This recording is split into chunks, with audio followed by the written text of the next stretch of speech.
Hello everyone, I am Parthiban. Welcome to SAP Aviation. Date 30/4/2025. இந்த வீடியோவை afternoon ஒரு 2 o'clock record பண்ணிட்டு இருக்கிறேன். பார்த்தீங்கன்னா நீட் யூஜி 2025க்கான அட்மிட் கார்டு, அதாவது ஹால் டிக்கெட் வந்து இன்று மாலை 5 மணிக்கு பிறகு நாளை, அதாவது மே 1ஆம் தேதி உழைப்பாளர் தினம், இரவு 11:50க்குள்ளே எப்போ வேணால் வரலாம். அதாவது இன்று மாலை 5 மணிக்கு மேலே நாளை இரவுக்குள்ளே எந்த டைம்லையும் எதிர்பார்க்கப்படலாம். ஸோ அட்மிட் கார்டு வந்த உடனே செய்ய வேண்டிய மிக முக்கியமான வேலைகள் என்னென்ன அப்படிங்கிறத இந்த வீடியோவில் நம்ம பார்க்க போகிறோம். இந்த வீடியோவை மறக்காமல் பேரண்ட்ஸ் பாருங்கள். பேரண்ட்ஸ் பார்த்துட்டு அதுக்கப்புறம் அதில் இருக்கக்கூடிய சிறப்பம்சங்களை மட்டும் ஸ்டூடெண்ட்ஸுக்கு சொல்லிடுங்க. ஏன்னா இந்த நேரத்தில் ஸ்டூடெண்ட்ஸ் படிச்சுட்டு இருப்பாங்க. மே 4ஆம் தேதி எக்ஸாம் அப்படின்னா 3ஆம் தேதி அன்னைக்கு அவங்களுக்கு ஹால் டிக்கெட்டை பற்றின தகவல் கொடுத்தா போதும். ஸோ இப்போது அட்மிட் கார்டில் என்னவெல்லாம் செய்யணும் அப்படின்னா, அட்மிட் கார்டு ரிலீஸ் பண்ண உடனே நீங்கள் செய்ய வேண்டிய மிக முக்கியமான வேலை, அதை வந்து ஃபஸ்ட்டு டவுன்லோட் பண்ணிக்கோங்க. டவுன்லோட் பண்ணிவிட்டு அதனுடைய சாஃப்ட் காப்பியை பத்திரப்படுத்தி வைத்துக்கொள்ளுங்கள். அது வந்து பென்ட்ரைவில் போட்டுக்கிட்டாலும் சரி, மெயில் ஐடியில் போட்டுக்கிட்டாலும் சரி. இதை நிறைய வீடியோவில் நம்ம நிறைய டைம் சொல்லியிருக்கிறோம். இருந்தாலும் நியூ கமர்ஸுக்கு, நியூ சப்ஸ்கிரைபர்ஸ்க்கு, பழைய வீடியோஸை பார்க்காம விட்டவங்களுக்கு இந்த வீடியோ உபயோகமாக இருக்கும். சரி, இன்று இரவு அல்லது நாளை காலைக்குள்ளே அட்மிட் கார்டு வந்த உடனே அதை டவுன்லோட் பண்ணி மினிமம் ஒரு 3 காப்பியாவது பிரிண்ட் அவுட் எடுத்து வச்சுக்கோங்க.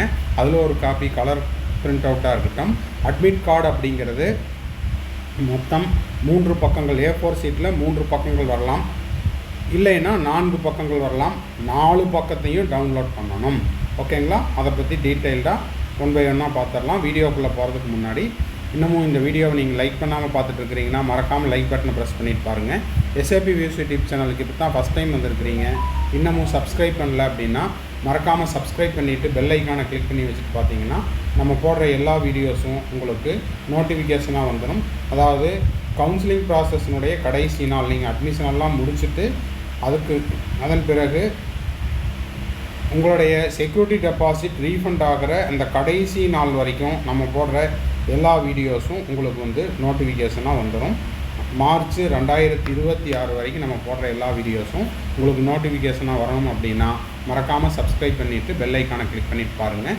மேற்கொண்டு உங்களுக்கு 2025 இந்த நீட் எக்ஸாம் எழுதி முடிச்சுட்டு அதுக்கப்புறம் கவுன்சிலிங் ரெலவெண்ட்டாக Tamil Nadu medical counselling, all India quota counselling, other state counselling, இது தொடர்பாக உங்களுக்கு டவுட்ஸ் இருந்தாலும், 1-to-1 கவுன்சிலிங் கைடன்ஸ் தேவைப்பட்டாலும், கம்ப்ளீட் கவுன்சிலிங் கைடன்ஸ் தேவைப்பட்டாலும் ஸ்க்ரீனில் தெரிகிற என்னோடய நம்பருக்கு நீங்கள் காண்டாக்ட் பண்ணி உங்களுக்கான டவுட்ஸை த்ரூ பெய்டு சர்வீஸில் கிளாரிஃபை பண்ணிக்கலாம்.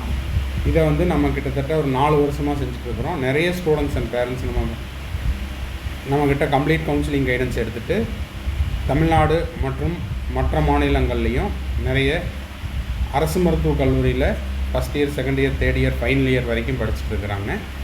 ஸோ தேவைப்படுறவங்க ஸ்க்ரீனில் தெரிகிற என்னோடய நம்பருக்கு நீங்கள் காண்டாக்ட் பண்ணி உங்களுக்கான டவுட்ஸை த்ரூ பெய்டு சர்வீஸில் பெற்றுக்கொள்ளலாம். ஓகே, இப்போ பார்த்தீங்கன்னா இதுதான் வந்து அட்மிட் கார்டு லாஸ்ட் இயர்து, அதாவது 2024. இப்போது இதில் என்ன கவனிக்க வேண்டிய விஷயங்கள் என்னென்ன அப்படின்னு பார்த்தீங்கன்னா, அட்மிட் கார்டு வந்த உடனே நீங்கள் என்ன பண்ணணும், மறக்காமல் ஒரு 3 காப்பி பிரிண்ட் அவுட் எடுத்து வச்சுட்டு அதோட சாஃப்ட் காப்பியை பத்திரப்படுத்தி வச்சுக்கோங்க. ஏன்னா 4th மே, இன்னமும் நான் இன்றைக்கி புதன்கிழமை, வியாழன், வெள்ளி, சனி 3 நாட்கள் மட்டுமே உள்ளது. 4ஆம் தேதி ஞாயிற்றுக்கிழமை 2 மணிக்கு நீங்கள் எக்ஸாம் எழுதிட்டுருப்பீங்க. அந்த நேரத்தில் நீங்கள் எக்ஸாம் சென்டரில் அட்மிட் கார்டை சப்மிட் பண்ணிவிட்டு வரணும். இதில் உங்களுக்கு என்னவெல்லாம் ஃபில்லப் பண்ணணும் அப்படிங்கிறத பேரண்ட்ஸ், ஸ்டூடெண்ட்ஸ் 2 பேருமே தெரிஞ்சுக்குங்க. ரோல் நம்பர் அதுலேயே டைப் ஆகிருக்கும், கேண்டிடேட் நேம் டைப் ஆகிருக்கும், கேட்டகரி டைப் ஆகிருக்கும். பிடபிள்யூடி கேண்டிடேட்டாக இருந்தால் எஸ்ஸாக இருந்தால் எஸ்ன்னு இருக்கும், இல்லைன்னா நாட் அப்ளிகபிள்னு வரும். அப்ளிகேஷன் நம்பர் இருக்கும், ஃபாதர்ஸ் நேம் இருக்கும், டேட் ஆஃப் பர்த் இருக்கும், தமிழ்நாடு. அப்புறம் வந்து ஸ்க்ரைபு தேவை, ஏற்கனவே நீங்கள் வந்து ஸ்க்ரைபு தேவைன்னு மென்ஷன் பண்ணியிருந்தீங்கன்னா இப்போ எஸ்ன்னு இருக்கும், இல்லைன்னா நாட் அப்ளிகபிள்னு இருக்கும். இப்போது இந்த ஃபோட்டோ இருக்குது இல்லைங்களா, இந்த ஃபோட்டோ அப்படிங்கிறது நீங்கள் நீட் எக்ஸாம் அப்ளிகேஷன் போடும்போதே எந்த அப்ளிகேஷனில் எந்த பாஸ்போர்ட் சைஸ் ஃபோட்டோ கொடுத்துருந்தீங்களோ அது வந்து இங்கே ஸ்கேன் ஆகிருக்கும். ஓகேங்களா? நீட் அப்ளிகேஷன் அப்போது நீங்கள் அப்லோட் பண்ண அந்த பாஸ்போர்ட் சைஸ் ஃபோட்டோ இங்கே என்ன ஆகிருக்கும், ஸ்கேன் ஆகிருக்கும். சரி, அடுத்தது medium of the question paper English Tamil எது போட்டிருந்தீங்களோ அது இருக்கும். டேட் ஆஃப் எக்ஸாம் வந்து 4/5/2024, 4/5/2025 சண்டேன்னு இருக்கும். அடுத்தது உங்களுக்கான ரிப்போர்ட்டிங் டைம் இதில் மென்ஷன் பண்ணியிருப்பாங்க. ரிப்போர்ட்டிங் டைம் அப்படிங்கிறது ஒவ்வொரு மாணவருக்கும் மாறுபடும். Gate closing time 1:30. இதை நம்ம நிறைய வீடியோவில் சொல்லிட்டோம். கேட் க்ளோசிங் டைமுக்கு அப்புறம் 1 செகண்டு லேட்டாக போனாலும் கேட் க்ளோஸ் ஆகிடும். எக்காரணத்தை கொண்டும் கேட்டு திறக்க மாட்டாங்க. Bus puncture, breakdown, traffic அதிகமாக இருந்துச்சு, இல்லைன்னா லொக்கேஷன் மாறி போயிட்டேன், இந்த கேட்டில் வர்றதுக்கு பதிலாக நான் அந்த கேட்டில் போயிட்டேன், எதை சொன்னாலும் அதுக்கு நோ எக்ஸ்கியூஸ். அதனால் ரிப்போர்ட்டிங் டைமுக்கு 1/2 hour முன்னாடியே போயிடுங்க. ஏன்னா நிறைய மாணவர்கள் 1 வருஷம் பிரேக் எடுத்து படிச்சிருப்பீங்க, இல்லை 2 வருஷம் பிரேக் எடுத்து படிச்சிருந்துருப்பீங்க. ஸோ அந்த அன்னைக்கு ஒரு 1 மணி நேரம் முன்னதாக அங்கே போய் காத்துட்ருக்கிறது அப்படிங்கிறது ஒரு பெரிய விஷயம் கிடையாது. அதனால் ரிப்போர்ட்டிங் டைமுக்கு முன்னதாகவே சென்று விடுங்கள்.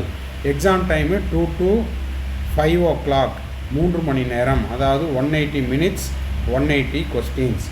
அடுத்த விஷயம் என்ன அப்படின்னா, இந்த இடத்துல உங்களுக்கு ஐ டேஷ்ன்னு இருக்குது இல்லைங்களா, அந்த இடத்துல ஐ அப்படிங்கிறது உங்களுடைய பேர் எழுதணும். ரெசிடெண்ட் ஆஃப் அப்படிங்கிறது டிஸ்ட்ரிக்டை போட்டு தமிழ்நாடு அப்படின்னு போட்டுருங்க. இல்லை வேறு எந்த டிஸ்ட்ரிக்கோ அந்த டிஸ்ட்ரிக்டை போட்டு எந்த ஸ்டேட்டோ அந்த ஸ்டேட்டையும் நீங்கள் மென்ஷன் பண்ணிடுங்க. அதுக்கப்புறம் I have read the detailed important instruction for candidate as given on the page 3. I undertake and abide by the same. அதாவது டிக்ளரேஷனை நான் படித்து தெரிஞ்சுக்கிட்டேன் அப்படிங்கிறதுக்கான டிக்ளரேஷன் அதை தான் இங்கே கொடுத்துருக்காங்க.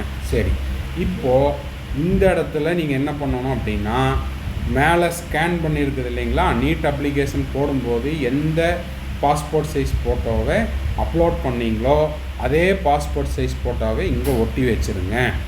ஓகேவா? Passport size photo as same as NEET application அதை இங்கே என்ன பண்ணியிருக்கணும், பேஸ்ட் பண்ணி வச்சுக்கணும். இடதுகை பெருவிரல் ரேகை லெஃப்ட் தம்ப் இம்ப்ரெஷன் இந்த இடத்துல ஹரிசாண்டலாக இப்படி வைக்கணும். ஓகேங்களா? இந்த மாதிரி இந்த டைரெக்ஷனில் வச்சுருங்க. இது உங்களுடைய இடதுகை பெருவிரல் ரேகை. அடுத்த விஷயம் என்ன அப்படின்னா, கையெழுத்து, அதாவது சிக்னேச்சர் அப்படிங்கிறது மாணவர்களுடையது எல்லாமே இந்த ப்ரெசன்ஸ் ஆஃப் த இன்விஜிலேட்டர். அப்போது இன்விஜிலேட்டர் எங்கே இருப்பார்? எக்ஸாம் சென்டரில் இருப்பார். அப்போது எக்ஸாம் சென்டரில் தான் மாணவர்கள் அவர்களுடைய கையெழுத்தை போட வேண்டும். பெற்றோருடைய கையெழுத்தை வீட்டிலையே வாங்கிட்டு போயிடலாம். ஏன்னா பெற்றோர் கேட்டு வரைக்கும் தான் வர முடியும். அதுலேயும் ஒரு சில பேரண்ட்ஸ் ரொம்ப பிஸியாக இருக்காங்க, பிஸ்னஸ் பீப்புளாக இருக்கிறாங்கன்னா அவங்க வரமாட்டாங்க. அதுக்கு பதிலாக அவங்க பிரதரோ சிஸ்டரோ யாராவது தான் வருவாங்க. அதனால் மறக்காமல் 3ஆம் தேதியே என்ன பண்ணுறீங்க, பேரண்ட்ஸ் சைன் வாங்க வேண்டியது எந்த இடத்துலையோ அந்த இடத்துல மறக்காமல் சைனை வாங்கிக்கிங்க. ஓகேவா? சரி, அடுத்தது இது முதல் பக்கம். 2வது பக்கம் இந்த மாதிரி இருக்கும். Post card size photo upload பண்ணியிருப்பீங்க. அந்த போஸ்ட் கார்டு சைஸ் ஃபோட்டோவை அதே மாதிரி, அதாவது நீங்கள் எந்த ஃபோட்டோவை அப்லோட் பண்ணீங்களோ அதே போஸ்ட் கார்டு சைஸ் ஃபோட்டோவை இங்கே நீங்கள் ஒட்டி வச்சுருங்க. சிக்னேச்சர் ஆஃப் த ஸ்டூடெண்ட் எங்கே, எக்ஸாம் ஹாலில் இந்த presence of the invigilator. Right hand சைடில் இன்விஜிலேட்டரோட சைனை போடணும். அவர் எங்கே போடுவார்? எக்ஸாம் ஹாலில் தான் இருப்பார். அப்போது எக்ஸாம் ஹாலில் அவர் ரைட் ஹேண்ட் சைடில் சிக்னேச்சர் போடுவார். லெஃப்ட் ஹேண்ட் சைடில் தேர்வு எழுதக்கூடிய மாணவர்கள் கையொப்பம் இட வேண்டும். அடுத்தது பார்த்திங்கன்னா, அதுக்கு கீழே டேட் ஆஃப் எக்ஸாமினேஷன் 4/5/2025 சண்டேன்னு இருக்கும். ரோல் நம்பர் இங்கே மென்ஷன் பண்ணியிருக்கோம். இதெல்லாம் பத்திரப்படுத்தி வச்சுக்கிட்டிங்கன்னா தான் பின்னாடி நீங்கள் ரிசல்ட் பார்க்குறதுக்கு, அதுக்கப்புறம் கவுன்சிலிங்க்கு அப்ளை பண்ணுறதுக்கு, இதுக்கெல்லாம் நீட் எக்ஸாம் ரோல் நம்பர் அப்படிங்கிறது தேவைப்படும். நீட் அட்மிட் கார்டு நிறைய தேவைப்படும். அதனால் இப்போதைக்கு ஒரு 3 காப்பி மட்டும் பிரிண்ட் அவுட் எடுத்து வச்சுக்கோங்க. அதன் பிறகு அதோட சாஃப்ட் காப்பியை வச்சுட்டிங்கன்னா எப்போ தேவைப்படுதோ அப்போல்லாம் நீங்கள் ஒரு பிரிண்ட் அவுட் எடுத்துக்கலாம். ஓகேங்களா? சிக்னேச்சர் ஆஃப் த இன்விஜிலேட்டர் இங்கே ஒரு கையெழுத்து போடணும். அதனால் இவர் இன்விஜிலேட்டர் தேர்வு அறை கண்காணிப்பாளர் தேர்வு அறையில் இங்கே கையெழுத்து போடுவார். இங்கே ரைட் ஹேண்ட் சைடில் பாருங்கள், candidate signature to be signed on the day of examination in the presence of the invigilator only. அப்போது மாணவர்கள் இங்கே கையெழுப்பம் இட வேண்டியது எங்கேன்னா, தேர்வு அறையில் அறை கண்காணிப்பாளர் முன்னதாக 4/5/2025 வருகின்ற ஞாயிற்றுக்கிழமை 2 மணிக்கு தேர்வு அறையில் கையெழுத்து போடணும். Exam timing 2 to 5 o'clock, 180 minutes, 3 மணி நேரம், 180 கொஸ்டின். ஃபாதர் நேம் இங்கே பிரிண்ட் ஆகிருக்கும், அதையும் நீங்கள் பார்த்துருங்க. ஓகேவா?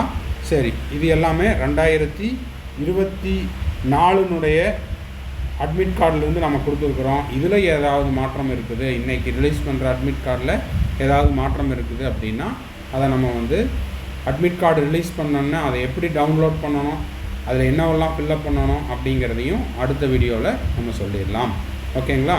சரி, அடுத்தது 3வது பக்கம் என்னன்னு பார்த்தீங்கன்னா, கன்ஃபர்மேஷன் பேஜ் அப்படிங்கிறது ஒன்று இருக்கும். அதுதான் இந்த கன்ஃபர்மேஷன் பேஜு. இதை ஃபுல்லாக படிச்சுக்குங்க. இதில் நீங்கள் என்னவெல்லாம் எடுத்துகிட்டு போகணும் அப்படிங்கிறத கொடுத்துருப்பாங்க. என்னவெல்லாம் எடுத்துகிட்டு போகணும், அட்மிட் கார்டு எடுத்துகிட்டு போகணும், அது உங்களுக்கு ஆல்ரெடி சிட்டி இன்டிமேஷன் ஸ்லிப்லேயே கொடுத்துருப்பாங்க. அட்மிட் கார்டு அதை ஃபில் பண்ணி எடுத்துகிட்டு போயிருங்க. ஒரு பாஸ்போர்ட் சைஸ் ஃபோட்டோ அட்மிட் கார்டில் ஒட்டுறதுக்கு, இன்னொரு பாஸ்போர்ட் சைஸ் ஃபோட்டோ உங்களுடைய நீட் எக்ஸாம் ஹாலில் அட்டண்டன்ஸ் சீட்டில் ஒட்டுறதுக்கு. இடதுகை பெருவிரல் ரேகையை வீட்டிலையே வச்சுட்டு போயிருங்க. ஆதார் கார்டு ஒரிஜினல் எடுத்துகிட்டு போயிருங்க. ஆதார் கார்டு இல்லை அப்படின்னா அதுக்கான சப்போர்ட்டிங் டாக்குமெண்ட் என்னென்ன அப்படிங்கிறது நம்ம ப்ரீவியஸ் வீடியோவில் சொல்லியிருக்கிறோம். எல்லாமே ஒரிஜினல் தான் எடுத்துகிட்டு போகணும். ஓகேங்களா? Aadhaar card original. பாஸ்போர்ட்டை வச்சு போட்டிருக்கிறீங்க அப்படின்னா அவங்களுக்கு ஆதார் கார்டு வந்ததுன்னா இன்று மாலை 5 மணிக்குள்ளே ஆதார் ஆத்தன்டிகேஷன் அப்டேட் கொடுக்குறவங்க கொடுத்துக்கலாம். அதுக்கு ஒரு வாய்ப்பு கொடுத்துருக்குறாங்க. நீங்கள் எடுத்துகிட்டு போகக்கூடிய வேலிடு ஐடி ப்ரூஃப் அப்படிங்கிறது ஒரிஜினல் மட்டுமே. அடுத்தது போஸ்ட் கார்டு சைஸ் ஃபோட்டோ ஒட்டிகிட்டு போயிருங்க. அடுத்தது transparent water bottle, personal transparent water bottle. இதுக்கு நீங்கள் என்ன செய்கிறீங்கன்னா, ஒரு வாட்டர் பாட்டில் 10 ரூபா 20 ரூபாய்க்கு இருக்கிற மாதிரி ஒரு 1 லிட்டர் வாட்டர் பாட்டிலில் வீட்டில் ஏதாவது இருந்ததுன்னா அதில் இருக்கிற ஸ்டிக்கரை கிழிச்சிட்டு அதில் வாட்டர் ஃபில்லப் பண்ணி எடுத்துகிட்டு போயிடலாம். Additional photograph SMS uploaded in the application form pasted on the attendance sheet. ஒன்று அட்மிட் கார்டில் ஒட்டியிருக்கணும், இன்னொன்று அட்டண்டன்ஸ் சீட்டில் ஒட்டுறதுக்கு எடுத்துகிட்டு போகணும். அடுத்தது அட்மிட் கார்டுக்கு 3வது பேஜ். ஒரு சிலருக்கு பிரிண்ட் அவுட் எடுக்கும்போது 4 பேஜ் வரலாம். அந்த செல்ஃப் டிக்ளரேஷனையும் நீங்கள் என்ன பண்ணணும், பிரிண்ட் அவுட் எடுத்துகிட்டு போயிருங்க. அதுக்கு முன்னாடி வீட்லேயே ஒரு டைம் உட்காந்து படிச்சுட்டு போயிருங்க. அதுக்கான அண்டர்டேக்கிங் அதில் போஸ்ட் கார்டு சைஸ் ஃபோட்டோவை ஒட்டிட்டு கையெழுத்து, மாணவர்களுடைய கையெழுத்து எல்லாமே தேர்வு அறையில் மட்டுமே போட வேண்டும். ஓகேங்களா? சரி, இன்கேஸ் பிடபிள்யூடி கேண்டிடேட்டாக இருந்தால் அதுக்கான பிடபிள்யூடி சர்டிஃபிகேட் எடுத்துகிட்டு போயிருங்க. ஸ்க்ரைபு வேணும் அப்படின்னு ஏற்கனவே நீங்கள் அப்ளை பண்ணியிருந்தீங்கன்னா அந்த ஸ்க்ரைபுக்கு அப்ளை பண்ண அந்த சர்டிஃபிகேட்டை எடுத்துகிட்டு போயிருங்க. அப்புறம் தேர்வு அறையில் உங்களுடைய தேர்வு அறை எது, உங்களுடைய டெஸ்க் எது, உங்களுடைய சீட் எது அப்படிங்கிறத கரெக்டாக பார்த்து உட்காந்துக்குங்க. இடம் மாதிரி உட்காந்தாலோ இல்லை ரூம் மாதிரி உட்காந்தாலோ அது பை மிஸ்டேக்காக நடந்தாலும் அது இன்வேலிட் அப்படிங்கிறதையும் மென்ஷன் பண்ணியிருக்காங்க. அது மட்டும் இல்லாமல் தேர்வு அறையில் முழுக்க எக்ஸாம் சென்டர் ஃபுல்லாக சிசிடிவி சர்வேலன்ஸில் இருப்பீங்க. அதனால் நீங்கள் சிசிடிவி கண்காணிப்பில் இருப்பீர்கள் அப்படிங்கிறதையும் சொல்லியிருக்கிறாங்க. இன்ஃபர்மேஷன் புல்லட்டினையும் ஒரு டைம் படிச்சுக்குங்க. மேற்கொண்டு எந்த ஒரு தகவல் வந்தாலும் அட்மிட் கார்டு ரிலீஸ் பண்ண உடனே நம்ம சேனலில் நம்ம போஸ்ட் பண்ணிடுவோம். அதுக்கு நீங்கள் செய்ய வேண்டியதெல்லாம் மறக்காமல் லைக் பட்டனை ப்ரெஸ் பண்ணிவிட்டு SAPVC யூடியூப் சேனலை மறக்காமல் சப்ஸ்கிரைப் பண்ணிவிட்டு பெல் ஐக்கானை கிளிக் பண்ணி வச்சுட்டிங்கன்னா நம்ம போடுற எல்லா வீடியோஸும் உங்களுக்கு நோட்டிஃபிகேஷனாக வந்துடும். மேற்கொண்டு உங்களுக்கு கவுன்சிலிங்கில் வந்துட்டால் பெய்டு சர்வீஸ் தேவைப்பட்டதுன்னா ஸ்க்ரீனில் தெரிகிற என்னோடய நம்பருக்கு நீங்கள் காண்டாக்ட் பண்ணி உங்களுக்கான டவுட்ஸை பெய்டு சர்வீஸில் கிளாரிஃபை பண்ணிக்கலாம். தேங்க்ஸ் ஃபார் வாட்சிங். பாய், see you, have a nice day. மறுபடியும் அடுத்த வீடியோவில் அடுத்த ஒரு அப்டேட்டோட மீட் பண்ணுறேன்.